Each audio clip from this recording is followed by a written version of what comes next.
Hello everyone. Today I will discuss about the hydrograph part 1. In that we will discuss about the basics of the hydrograph. Okay. So what is the hydrograph? Hydrograph generally it is the graphical variation of discharge with time at particular point of the stream. Okay.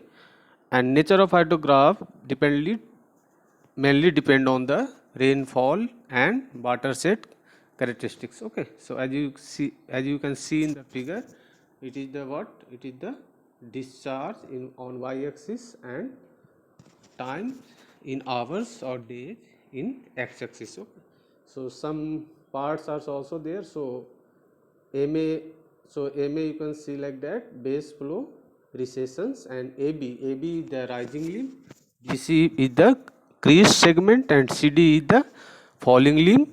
Okay, and dn is the base flow recession, and point b and c are inflections points.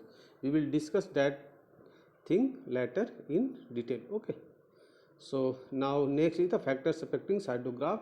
So as we have discussed already, two factors are there. One is what, watershed characteristics, and there, and second is the rainfall. Okay, so first we will discuss the characteristics of water shape. So in that case, first point is the shape of the basin, and as you can see in right hand figure, that first figure you can see like that, broaded part of the watershed is near to the outlet point. So in that case, what will happen, the peak of the hydrograph will occur quickly. Okay, why? Because the runoff will take less time to reach the outlet of the channel. Okay, and in second figure you can see like that, broaded part is the away from the outlet point. So in that case, what will happen, peak of the hydrograph will delayed. Okay, and now third is the case of the complex hydrograph. In that case, two rainfall intensity occurring at different times. Okay, so and now next one is the size of the basin. Okay,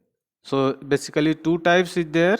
Okay, some first one is the small basin, and second is the large basin. Okay, so in the case of a small basin, flow dominated by overland flow that joins channel quickly, and peak flow occurs quickly. Okay, but in case of large basin, channel flow is dominated and peak discharge is directly proportional to a to the power n, where is the a is the area of basin and n is the exponent, and generally it is less than 1, and generally it is taken 0.5. Okay, and second point is the time base for large basin is greater than the time of the smaller basin. Okay, and also next point, duration of the surface runoff from the time of occurrence of the peak is directly proportional to a to the power m, and where m is equal to 0.2. Okay, now next point is what, a stream slope. Okay, so stream slope, what will happen if slope is more, so what will happen, so runoff will reach the outlet quickly. In that case, what will happen, more the stream slope, higher the slope of the recession limbs reduces the base width of the hydrograph. Okay, and a small slope makes recession limbs flatter and base width wider. Okay, then next one is the nature of valley. Greater valley slope, higher the slope of recession limbs. Okay, and now drainage density. So you can see like that, in figure 1 you can see like that, drainage density is more. What is the drainage density? It is the number of channel per unit area.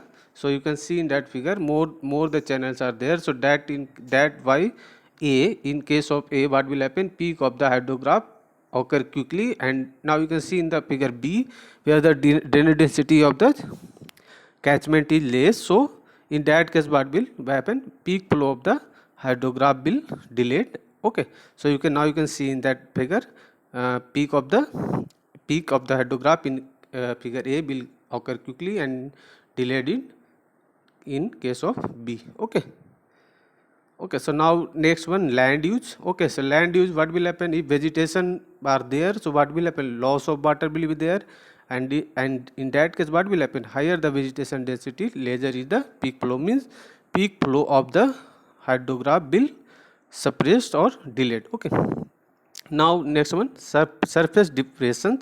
So surface depression, again due to surface depression, what will happen, there will the loss of the runoff. Okay, so as you can see that presence of uh, ponds delay and modify the flow pattern and decrease the peak flow, and vice, or what will happen, base width will wider. Okay. Okay. Now next with is the climatic factor. In that case, we will basically uh, discuss about the rainfall. Okay. So first one is the form of precipitations. So rainfall and snowfall. Rainfall tends to produce runoff rapidly. Okay, and generating hydrograph with the higher peak and narrow base means what will happen in that case, peak of the hydrograph will occur quickly. Okay, and also next one the rainfall intensity. Okay, so same thing is same concept are there. If rainfall intensity is more, what will happen, your peak of the hydrograph will occur quickly. Okay, so you can see like that, higher the intensity, quicker the peak flow, and conical hydrograph means base width will also less if rainfall intensity is more. Okay, and next one is the duration of rainfall. Okay, so same concepts are there. So longer the duration, more is the volume. Okay, so you can see like that, longer duration peak flow occur after longer time, and hydrograph is flatter with broad base. Okay, then now next one is the distribution of rainfall. Okay, so distribution of rainfall, now you can see there is two figures are there. So left hand figure, you can see that in first figure what will happen, rainfall is occurring at the near the outlet. Okay, so it is occurring near the outlet, so what will happen, it will take less time to it will take less time to reach the channel. Okay, or output. So what will happen, the peak of the hydrograph will occur quickly. And in second case, you can see like that, rainfall is occurring away from the outlet point. So what will happen, peak of the hydrograph will delayed. Okay, so here also same points are written there. Very heavy rain occur near outlet, peak flow occur quickly. And when heavy rain occur in upper area or far away from the outlet point, what will have a peak flow occur after few hours, or maybe that will delayed. Okay, and next point, direction of a storm movement. Okay, so you can see in that figure. Okay, so in the first figure you can see that direction of a storm in first figure in direction to the outlet. So what will happen, so what will happen, same things like it will runoff will occur at outlet quickly, so your peak of the hydrograph will occur quickly. And in second figure you can see like that, that direction of the rain is opposite to the outlet point. So what will happen there, it will take more time to reach the outlet, so the peak of the hydrograph will delayed. Okay, so so same things are written there. Okay, so now next one is the next point is the elements of hydrograph. Okay, so you can see like that, as we have discussed earlier also. So here uh, two or three uh, two or three elements are we will discuss there. So first we will discuss about rising limb, and we will see the characteristic of the rising limb. Okay, so what is the rising limb? Rising limb, as you can see in the figure, AB portion rising limb is A to B. Okay, so and some points are there also known as concentration curve, and represent the increase in discharge due to gradual increase in channel and over the catchments. Okay, and it's mainly influenced by the very important points are there. Rising limbs are influenced by both a storm characteristics and basin characteristics. Both a storm characteristics means it will dependent on what, precipitation and all that things. Okay, and next part is crest segment, and that will B to C. Okay, so as you can see in the figure, so it is B to C. Okay, so first point regarding the crest segment is what, most important portion at it contains peak flow. Okay, peak flow means point P. Okay, this is the portion between two inflection points. Inflection points we will discuss. Inflection point, what is the, where the slope and all these things are changes. So points B and C. Okay, of rising limb and falling limb. Okay, and next point is generally peak flow occurs after cessations of rainfall. Means after the generally peak flow when will occur, when the your when your the rainfall stops. Okay, and next is the recession limb that will from C to D. Okay, and some points according some points related to recession limbs are that this limb is what you can see like that. What is the shape? That is the convex curve representative. You can see like that shape of the recession limb is convex from the from where convex from the convex curve. Okay, so convex convex from where when you will see from the left hand side. Okay, so that is the limb is convex curve representing the and what will represent withdrawal of water from the storage built up in the basin with max at C. Okay, and next point is what since the depletion of the storage takes place after the recession of rainfall, the shape of the hydrograph is independent of the storm character and depends entirely on the basin character. So, and as you can see like that, first is AB is what rising limb, and that will be dependent on both what a storm and watershed characteristics. But in that case, in case of recession limb, it is only depends on the basin character. Okay, and point D is the last point of the recession limb, and that represents the where the contribution to the channel is purely from groundwater, means there is no surface and all that flow will be there. That it will be purely from the groundwater. Okay. Okay, some definitions are there. So time of peak, you can see in figure also. Time of peak, what is the time of peak? That is denoted by TP. It is the time base between the starting point of the rising limb B to the peak of the hydrograph, means that is the time between point B to point P. Okay, time lag, next point is the time lag. So what is the time lag? It is taken as the time base time lapse between the center of mass of the effective rainfall hydrograph and peak of hydrographs. Okay, you can see like that. So you can see there TR, that is the rainfall of the duration TR. So that is the time between the center of the effective rainfall and peak of the hydrograph. Okay, next is the time of concentration. Time of concentration is what?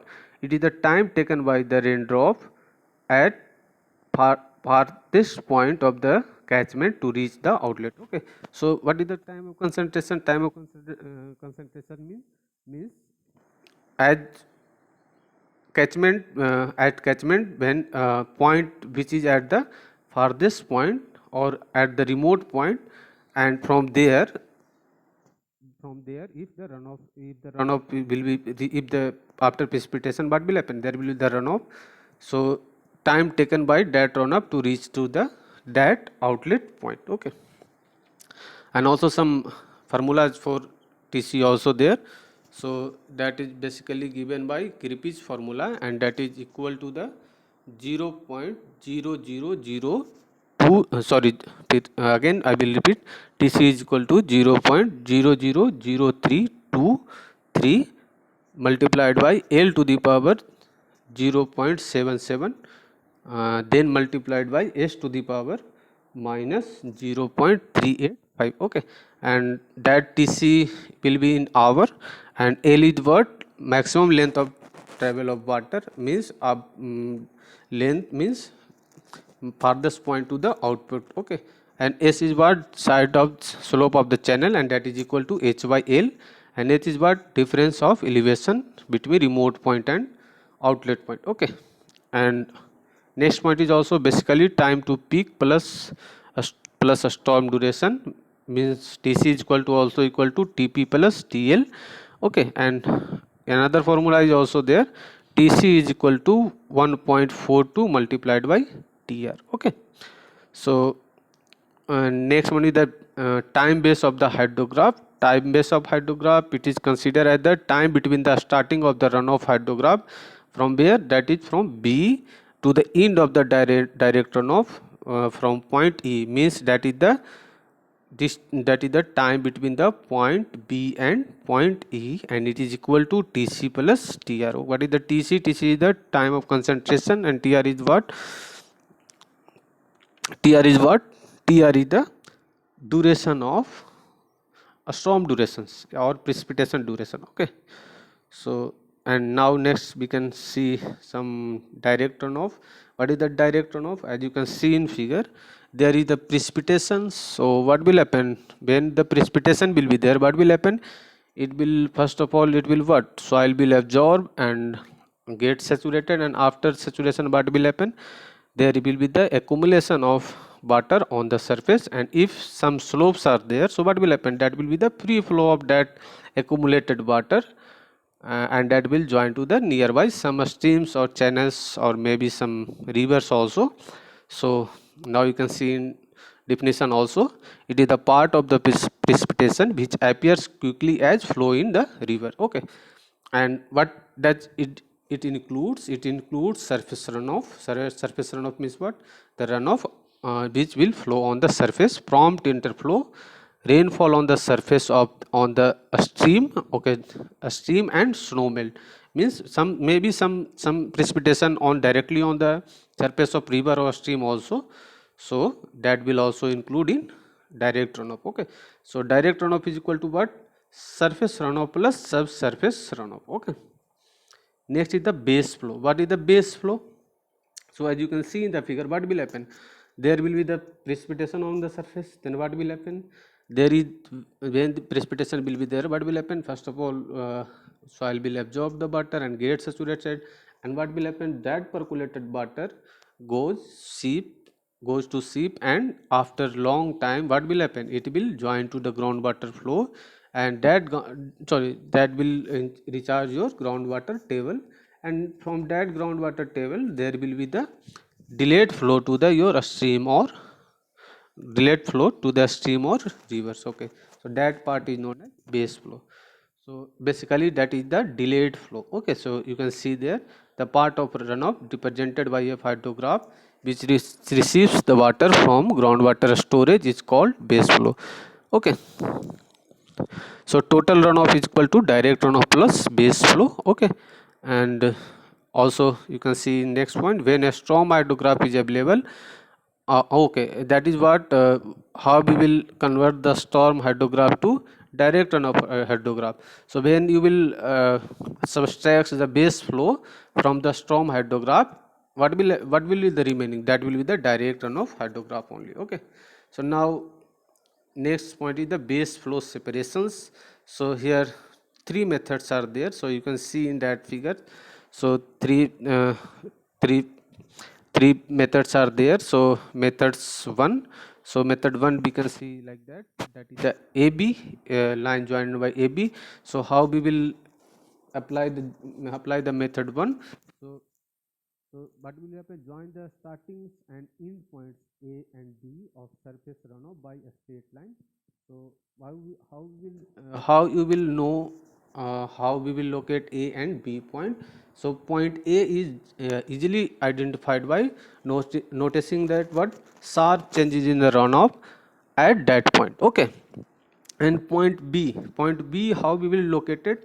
So point B be located empirically as end edge from peak. What is the peak? That is the peak, you can see in the previous figure, that is denoted by P. So that is located uh, end edge from the peak, and that is given by n is equal to how much? 0.83 multiplied by a to the power 0.2. Okay, where A is what? Drainage area, and n is the time. Drainage area in kilometer square and n is time in days. So when you will locate A and B, what we have to do? Simply you should have to join A and B by a straight line. Okay, now method second. So you can see like that. What is the method second? So method second you can see in figure, that is ACB. Okay, so how we will join A to C and how we will join from C to B. So that I will describe there. Okay, so runoff AC is extended till it intersect the ordinate from peak, then join C to B by a straight line. So what will happen? We will draw the straight line from A and a straight line from the peak. So it will, both lines from A and from peak point P somewhere it will intersect at point C. So we will join A to C, and then already we have how we will locate B, that is the n days from the peak, and you can see previously n is how we will that find n days. So that is equal to 0.83 multiplied a to the power 0.2. So you now you can you have located uh, 3 points A, C and B. So you can join A to C and then C to B by a straight line. Okay. Now next one, the method 3, you can see in figure, that contains A to F and F to E. Okay. So how we will how we will locate A we have located previously, then how we will locate F and how we will locate E. Okay. So you can see that in this method, base flow recession curves after the depletion of the flood water EB, okay, and is extended backward till its intersect the ordinate at the point of inflections. Okay. So how we will do like that? So what will happen, we will in this method what we will do, we will draw the line from E to F. And what is the F? F is the what? That is the a straight line we will draw from the inflection point on recession limbs, and that will intersect at F. And then after what we will do, generally smoothly we can uh, meet A to F and F to E. Okay. So you can see like that. In this method, the base flow recession curve after the depletion of the flood water EB is extended back till it intersects the ordinate at the point of the inflections. Okay. And now then what will we do, point A and F are joined by an arbitrary smooth curve. Okay. So you have seen there, three methods are there. So now next one is the effective rainfall hydrograph. What is the effective rainfall hydrograph? That is the representation of rainfall intensity and time. Okay. So you can see like that, one line. So one line is like below the phi index. So that is the effective rainfall. Means what? Effective rainfall means that rainfall which is effective for the direct runoff, or maybe after some losses what will happen, there will be the accumulation of water and flowing of water as a surface runoff. Okay. So you can see like that, effective runoff, what is the part of precipitation that entirely contribute to the formation to the direct runoff. Okay. Means after losses, remaining rainfall is known as the effective rainfall. Okay. So what ERS show? ERS means what? Effective rainfall hydrograph that shows effective rainfall and initial loss. And then ERS provide information of following. What is that? Effective rainfall depth and duration, direct runoff hydrograph, amount of initial loss also. So you can see some lines are there. So below that is what? That is the losses, and above what is happen? Rainfall excess, or that is effective rainfall. Okay. So now next point is what? Direct runoff hydrograph. So direct runoff hydrograph we have generally see flood hydrograph previously. So what is the direct runoff hydrograph? When you will subtract the base flow from the flood hydrograph, the remaining hydrograph is known as runoff hydrograph. So now you can see like that, in that figure there is no base flow. Okay. So what is that plot? That is what is that direct runoff hydrograph? That is the plot of direct runoff and time. Okay. And area of hydrograph gives the volume of direct runoff, which is response to the effective rainfall. Okay. So when you can see like that, so x axis time and on y axis discharge is there. So when you will take the area, obviously it will give the volume. Discharge multiplied by time, that will give the volume. Okay. And also you can see there is no base flow. Okay. So there is no base flow. If base flow are there, what will happen? That direct runoff hydrograph will become the flood hydrograph. Okay. Now next one is the unit hydrograph. So unit hydrograph is also basically the direct runoff hydrograph, but what is difference between that? That is due to the unit unit excess rainfall. Unit excess rainfall. Okay. So you can see in definition also, hydrograph of surface runoff or direct runoff hydrograph of a catchment resulting from unit depth, usually 1 centimeter or maybe another unit also, of rainfall excess, or that is also known as effective rainfall, occurring uniformly over the watershed and at uniform rate of a specified duration. So you can see like that. What is the unit hydrograph? Unit hydrograph is what? That is the direct runoff hydrograph resulting from the unit rainfall excess. Okay, and some important points are there. That is constant for the watershed, and what is the use can be used to determine volume of direct runoff of any storm occurring in the catchment. Okay, so you can see like that. So unit hydrograph basically the word DRH, but that is due to the unit excess rainfall. Okay. Next one is the some assumptions and conditions in unit hydrograph. So two theories are there. First one is the time invariance, and second with the linear response. So what is the time invariance? So what is that? Means suppose some intensity of rainfall is there, either it will occur at any time, always give the same response or same hydrograph that will give. Okay, so you can see there. This is the first basic assumptions. We said that direct runoff response to a given effective rainfall in catchment is time invariant, or it is independent to time. Okay.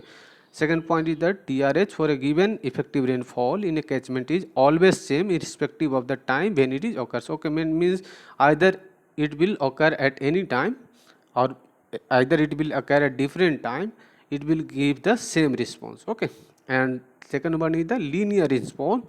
So what is the linear response? Linear response means what? Suppose x1 gives the output by y1 and x2 give the output by 2. So similarly linear response is what? Then x1 plus x2 gives the response like y1 plus y2. Okay, consequently x2 is equal to r x1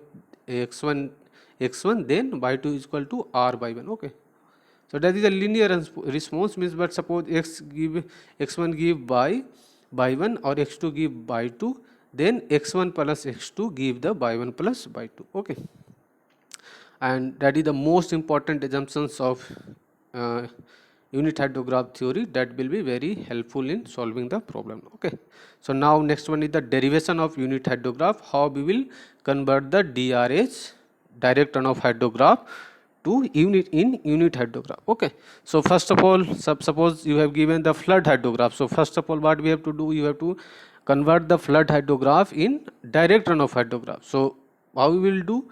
You should have to separate the base flow from the what from the flood hydrograph, or from any method. You have seen three methods are there, and okay, so now second step is what? Determination of volume of the direct runoff hydrograph. So how we will, first of all, how we will find the volume? Similarly, you can see, you can take the area of that graph, means that is the presentation of what? Discharge versus time. So when you will take that area of that curve, that will give the volume, and that will give the direct volume of direct runoff hydrograph. Step 3, what you have to do, because the unit hydrograph is due to the unit rainfall excess, so you should have to find the unit effective rainfall. So how we will find unit effective rainfall? You know, you have calculated the volume of direct runoff, and an area of watershed will be given. So depth, how we will find?